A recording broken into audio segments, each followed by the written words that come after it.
เนาะเฮามาเบิ่งเนาะในส่วนนี้เนาะเวลาเฮาแปลเนาะอันนี้การแปลเนาะโอเคเนาะเดี๋ยวเฮามาแปลเบิ่งเนาะโดยการแปลนี่ก็จะเข้าที่นี่ก่อนเนาะแล้วก็เฮามากดที่นี่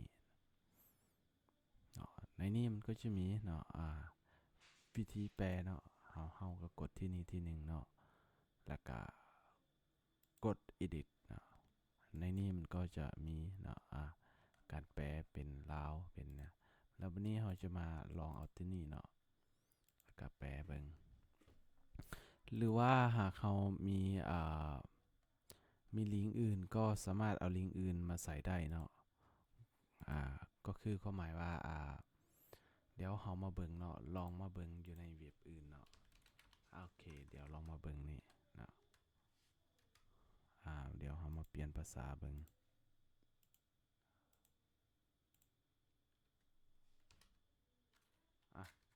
เป็นยังโอเค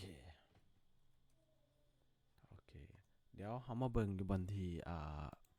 อยู่เว็บของขายส่งเนาะเดี๋ยวลองเบิ่งเนาะโอเคเดี๋ยวเรามาเบิ่ง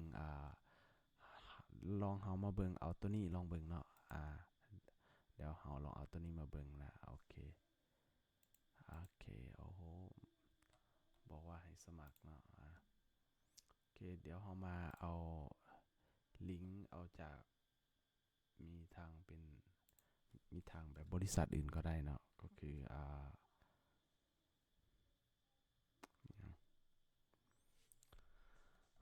โอเคเดี๋ยวเรามาเบิ่งก่อนก็ได้เนาะเบิ่งตัวนี้เดี๋ยวเราสิเอาออกก่อนเราขี้ข้านที่จะโ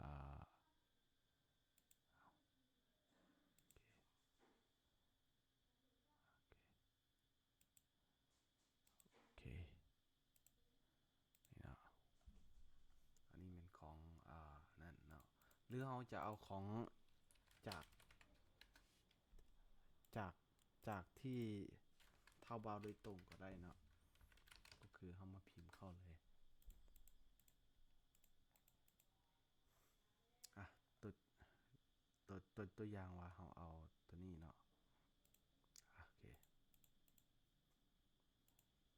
อเคเดี๋ยวเอาตัวนี้เนาะเราก็เพียงแต่อ่าเอาตัวนี้เนาะเข้ามาเนาะนี่เนาะเอาตัวนี้เข้ามาแล้วก็มาเอามาใส่คือสมมุติว่าตัวนี้ไทยเนาะเราก็ใส่ภาษาไทยอันนี้ก็ใส่เนาะแล้วก็เราก็ก๊อปลิงก์เนาะเราก๊อปลิงก์ของตัวนี้เนาะเราก๊อปลิงก์มาใส่นี่เนาะลิงก์เพราะว่าเราจะให้การเปลี่ยนหน้านี่เนาะเดี๋ยวเรามาลองเบิ่งแล้วก็อันนี้แมนเกี่ยวกับราคาเนาะเดี๋ยวเรามาเบิ่งก็ได้เดี๋ยวเรามาลองเอาลิงก์นั้นมาใส่เนาะแล้วก็จะเห็นเนาะ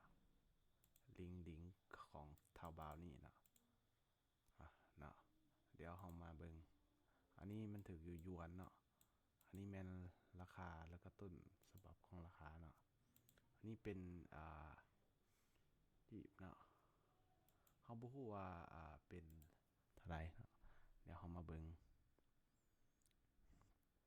โอเคเดี๋ยวเรามาใส่เป็นของหยวนโดยตรงเนาะอันนี้หยวนเนาะโอเคหยวนนะเดี๋ยวเรามาใส่นี่อันนี้แม่นราคาโดยตรงแล้วก็ตัวนี้ราคาเพิ่นเนาะโอเคแล้วเราก็มาเราก็ใส่เอาเดี๋ยวเราเอารูปภาพเพิ่นเนาะเดี๋ยวเอารูปภาพนี่ก็ได้เนาะโอเคหรือว่าเราสิ copy ก็ได้หรือว่าเราจะแล้วก็ดัดลอกเอาก็ได้ง่ายๆเนาะเอารูปเนาะโอเครูปเพิ่นแม่นตัวนี้เนาะนี่เนาะเฮาก็มา copy ใส่เนาะอยู่นี่เนาะโอเคลองเบิ่งโอเคเด้นี่เนาะรูปก็ได้แล้วเนาะอันนี้เนาะนี่เนาะนี่เนาะอากาได้รูปแล้วตัวอย่างเป็นภาษาเขาก็เอามาใส่ลงแล้วเนาะโอเคนะโอเคนี่หลังจากนั้นเขาก็กดเสร็จคุณลงโอเคได้แล้วเนาะก็คือรูปนี้มันก็สื่อสารแล้วก็ในส่วนของหน้าตัวนั้นมันก็จะโซเนาะก็คือนี่เนาะนี่นะเนี่ยถือว่าโซแล้วเนาะอันนี้แมันราคาต้นฉบับแล้วก็ราคาโอเคเนาะเดี๋ยวเราลองมาเปลี่ยนเป็นลาวเบิ่งมันก็จะโซน่ะนี่น่ะเนาะโอเคตัวนี้จะเป็นเป็นในการที่เราอยากจะปรับเปลี่ยนเนาะเดี๋ยวถ้าว่าหากเบิ่งบ่ได้เบิ่งบ่ทันก็กลับไปเบิ่งคืนได้เนาะในนี่เนาะเราต้องแปลเบิดทุกอย่างเลยเนาะนะเดี๋ยวเราย้ำอีกจะหน่อยเนาะก็คือในหน้านี้ก็จะเป็นในส่วนของหน้านี่เนาะคือบ่แม่นเนาะตามที่เราเลือกเนาะก็คือความหมายว่าในส่วนนี้เนาะนี่เนาะในส่วนนี้เนาะนี่เนาะมันก็จะโซขึ้นหน้านี้นี่เนาะนี่เนาะโอเคเนาะโอเคตามนี้เลยเดี๋ยวถ้าหากว่าบ่เข้าใจก็สามารถเบิ่ง